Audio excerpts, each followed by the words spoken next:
Hi friends, ನಿಮ್ಮೆಲ್ಲರೂ ನನ್ನ YouTube ಚಾನಲ್ಗೆ ಸ್ವಾಗತ. ಫ್ರೆಂಡ್ಸ್, ಇವತ್ತು ನಾನು ನಮ್ಮ ಮನೇಲಿ ಚಿಕನ್ ಮತ್ತು ಎಗ್ ಎರಡು ಮಿಕ್ಸ್ ಮಾಡಿ ಒಂದು ಗ್ರೇವಿ ಮಾಡಿದ್ದೀನಿ.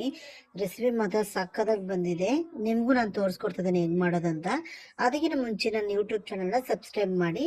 ಬನ್ನಿ ರೆಸಿಪಿ ಹೆಂಗೆ ಮಾಡೋದಂತ ನೋಡ್ಕೊಂಬರೋಣ.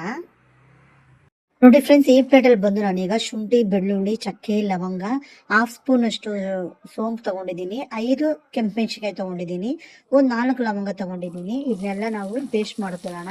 ಇವಾಗ ನಾನು 4 ಸ್ಪೂನ್ ಅಷ್ಟು ಎಣ್ಣೆ ಹಾಕೊಂಡು 3 ಹಚ್ಚಿರೋ ಈರುಳ್ಳಿನ ಫ್ರೈ ಮಾಡ್ಕೊತಾ ಇದ್ದೀನಿ. ಈರುಳ್ಳಿನ ಸ್ವಲ್ಪ ಚೆನ್ನಾಗಿ ಫ್ರೈ ಮಾಡ್ಕೊಳ್ಳೋಣ. ನೋಡಿ, ಈ ರೀತಿ ಮೇಲೆ ಸ್ವಲ್ಪ ಕರ್ಬೇವು ಸೊಪ್ಪನ್ನ ಉದುರಿಸ್ಕೊಳ್ಳೋಣ. ಅವಳೇ ನಾನು ರುಬ್ಬಿರೋ ಮಸಾಲಾನ ಇವಾಗ ಹಾಕೊಳ್ತಾ ಇದ್ದೀನಿ. ಅವಳೇ ಶುಂಠಿ, ಬೆಳ್ಳುಳ್ಳಿ ಪ್ಲೇಟಲ್ಲಿ ತೋರಿಸಿದ್ದನ ಆ ಮಸಾಲ ಇದನ್ನ ಹಾಕೊಂಡು ಒಂದು 2 ನಿಮಿಷ ಹಸಿ ವಾಸನೆ ಹೋಗೋವರೆಗೂ ಚೆನ್ನಾಗಿ ಫ್ರೈ ಮಾಡ್ಕೊಳ್ಳೋಣ. ಇವಾಗ ಇದಕ್ಕೆ ನಾನು 3 ಟೊಮೊಟೊನ ರುಬ್ಕೊಂಡಿದ್ದೀನಿ. 3 ಟೊಮೊಟೊ ರುಬ್ಕೊಂಡು ಇವಾಗ ಅದನ್ನ ಹಾಕೊಳ್ತಾ ಇದ್ದೀನಿ ಫ್ರೆಂಡ್ಸ್. 3 ಟೊಮೊಟೊ ರುಬ್ಕೊಂಡು ಹಾಕೊಂಡ್ಮೇಲೆ ಒಂದು 2 ನಿಮಿಷ ನಾವು ಚೆನ್ನಾಗಿ ಫ್ರೈ ಮಾಡ್ಕೊಳ್ಳೋಣ. ಇವಾಗ ಇದಕ್ಕೆ ನಾನು ರುಚಿ ತಕ್ಕಷ್ಟು ಉಪ್ಪನ್ನ ಹಾಕೊಳ್ತಾ ಇದ್ದೀನಿ.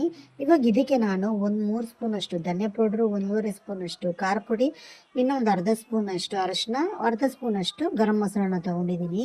ಇದನ್ನೆಲ್ಲ ಹಾಕೊಂಡು ಹಸಿ ವಾಸನೆ ಹೋಗೋವರೆಗೂ ಮಸಾಲಾನ ಚೆನ್ನಾಗಿ ಫ್ರೈ ಮಾಡ್ಕೊಳ್ಳೋಣ. ಚೆನ್ನಾಗಿ ಫ್ರೈ ಮಾಡಿಕೊಂಡು ಇವಾಗ ಇದಕ್ಕೆ ನಾನು ಚಿಕನ್ನ ಹಾಕೊಳ್ತಾ ಇದ್ದೀನಿ. ಚಿಕನ್ಗೆ ನಾನು ಅರಿಶಿನ ಉಪ್ಪು ಹಾಕಿ ಮ್ಯಾರಿನೇಟ್ ಮಾಡಿ ಇಟ್ಟಿದ್ದೆ. ಇವಾಗ ಅದನ್ನ ಹಾಕೊಂಡು ಈಗ ನಮ್ಮ ಗ್ರೇವಿಗೆ ಎಷ್ಟು ನೀರು ಬೇಕೋ ಅಷ್ಟನ್ನ ಮಿಕ್ಸಿ ಜಾರ್ನ ತೊಳೆದು ನೀರು ಹಾಕೊಳ್ತಾ ಇದ್ದೀನಿ. ಇವಾಗ ಇದನ್ನ ನಾವು ಒಂದು 10 ನಿಮಿಷ ಸ್ಲೋ ಫ್ಲೇಮಲ್ಲಿ ಇಟ್ಬಿಟ್ಟು ಕುದಿಯಕ್ಕೆ ಇಟ್ಬಿಡೋಣ. ನೋಡಿ ಫ್ರೆಂಡ್ಸ್, ಗ್ರೇವಿ ತುಂಬ ಚೆನ್ನಾಗಿ ಚೇಂಜ್ ಆಗಿದೆ ಅಂತ 10 ನಿಮಿಷ ನಾನು ಮುಚ್ಚಿ ಬೇಯಿಸ್ಕೊಂಡಿದ್ದೀನಿ. ಇವಾಗ ಇದಕ್ಕೆ ನಾನು ಫ್ರೈ ಮಾಡ್ಕೊಂಡಿರೋ ಎಗ್ಗನ್ನ ಹಾಕೊಂಡಿದ್ದೀನಿ. ಎಗ್ಗಿಗೆ ನಾನು ಅರಿಶಿನ, ಉಪ್ಪು, ಖಾರ ಪುಡಿ ಹಾಕೊಂಡು ಚೆನ್ನಾಗಿ ಫ್ರೈ ಮಾಡ್ಕೊಂಡಿದ್ದೀನಿ. ಮತ್ತೊಂದು 10 ನಿಮಿಷ ಇಟ್ಕೊಂಡು ಚೆನ್ನಾಗಿ ಕುದಿಸ್ಕೊಳ್ಳೋಣ. ನೋಡಿ ಫ್ರೆಂಡ್ಸ್, ಬಿಸಿ ಬಿಸಿ ಎಗ್ ಚಿಕನ್ ಕರಿ ಎಷ್ಟು ಚೆನ್ನಾಗಿ ರೆಡಿ ಆಗಿದೆ ಅಂತ. ನನ್ನ ರೆಸಿಪಿ ನಿಮ್ಗೆ ಇಷ್ಟ ಆಗಿದ್ರೆ ಶೇರ್ ಮಾಡಿ, ಕಮೆಂಟ್ ಮಾಡಿ, ನನ್ನ ಯೂಟ್ಯೂಬ್ ಚಾನಲ್ನ ಸಬ್ಸ್ಕ್ರೈಬ್ ಮಾಡಿ. Thank you, bye bye.